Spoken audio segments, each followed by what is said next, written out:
And yeah, it does happen rarely. And whether I'm just intimidating and overbearing and they're afraid to mention that they despise the painting, I don't know.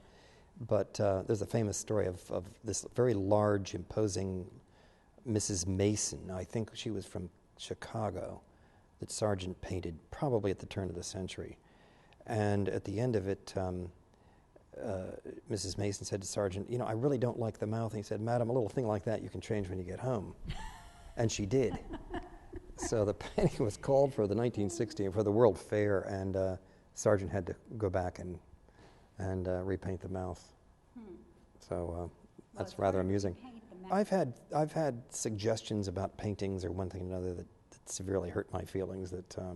But again, I wear my feelings on my sleeve because it's just, this is, I'm on a sort of a ego tightrope when I do these things and put everything into it and believe I'm right.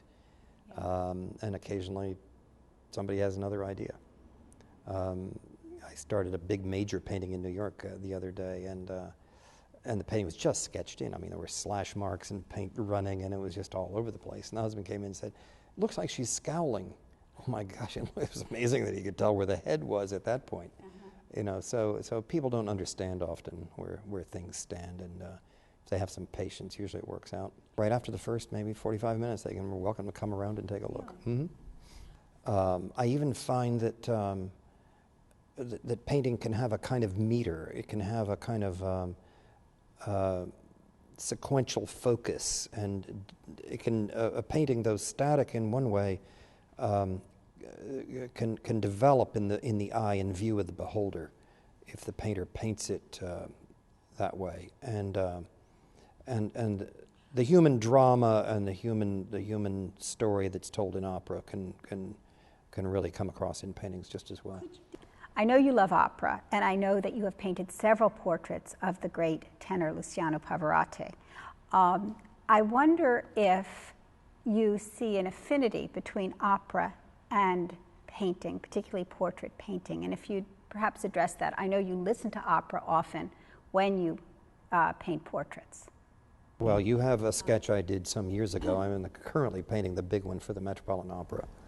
You're painting it, but not from life, I think. No, well, I'm doing it from the sketches that I have done of him over the years, yeah. So you've done and the Metropolitan Opera has sent me the Balowen Maskara costume, and so I've got it all there on a mannequin. Okay, and yeah.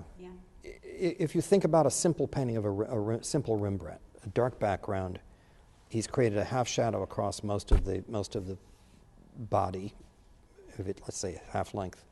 There may be a hand that emerges out into light, but largely it's just about a head that emerges out into the light.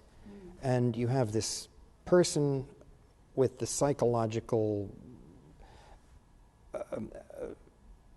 sort of stage from which is emerging out of the dark, leering out of the dark, this human soul, psyche, whatever it is, coming out. It's one thing. I mean, you may sit there and search the soul, but you're looking basically at one place in one way, at one thing in space. There are ways of painting far more complex pictures, not better necessarily, but more complex, where there are things happening in different places in different ways that are seen in sequence. And the artist can control that sequence by focus, by placement in space in the third dimension or in the second dimensional sense. There are many, many things that can be done. A lot of artists have done a good deal with this. But if you take the famous painting of Van Eyck of Arnolfini and his wife, for example, whole lots of things going on there. They're reflected in the mirror. They're in the convex mirror. You're seeing them. And your eye does travel around, as I say, sequentially. It's still about those two people, pretty much. And I'm talking about a lot of still life that way, where there's. But in that I include a lot of still life in my portraits, even, or nudes, or figures, or whatever, interiors.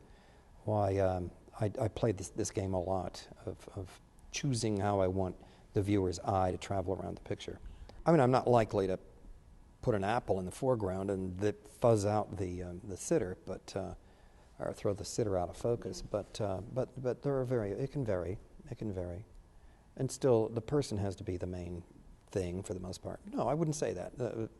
Most often is, let's put it that way. I think that we can all envision or imagine, without stretching too far, a kind of a cheap and shallowness that somehow or other purveyors of an acceptable beauty level, how that could actually detract from, if not annihilate, a sense of character.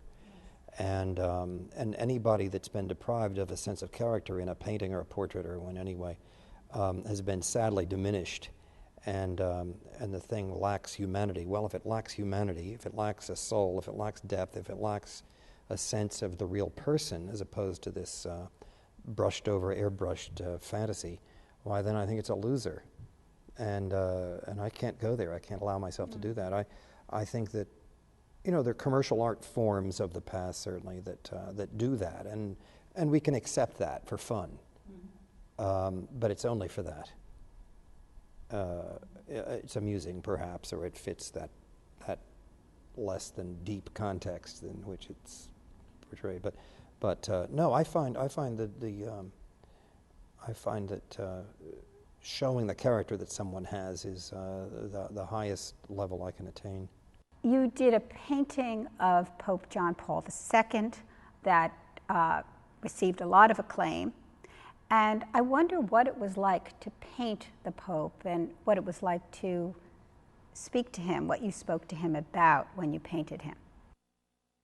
I didn't speak to the Pope. I saw the Pope in audiences, and I was supplied with 500 photographs by the Vatican, and I had a lot of the clothes on mannequins, and I had St. Peter's, and I had a lot of things, but the Pope was not available. Is there anything that you would like to paint that you have not as yet tried, whether it's a person or it's a style or a landscape or whatever? Oh, sure. They're just every day a new idea for a subject pops into my mind, and right now I'm doing for the Kennedy Center a life-size Rostropovich with magnificent cello with artificial light pouring down as though on a stage, and doing this this relationship, this man with the instrument. And then showing his face at the same time, the hands, the whole thing is just a really exciting thing to create. And well, he created it. I'm trying to... Is this in process right now? It is in process. I'm doing it in New York, yes. And when do you expect it to be completed and exhibited? Well, exhibited, I'm not so sure. It may actually, if the Kennedy Center and the National Gallery are willing, it might be in the Union League exhibition coming up in the autumn. I think they've asked me to show 50 or 60 paintings, and then 20 or 30 paintings from the school will be exhibited, highlighting some of our very best talents. Well, I'm looking forward to it, and I want to thank you very much for being here today. This has been a great treat for me. I've been an admirer of your work for such a long time. Very, very nice, Paul. Thank you very much for coming. My pleasure. And thank you for joining us today at the Drexel interview.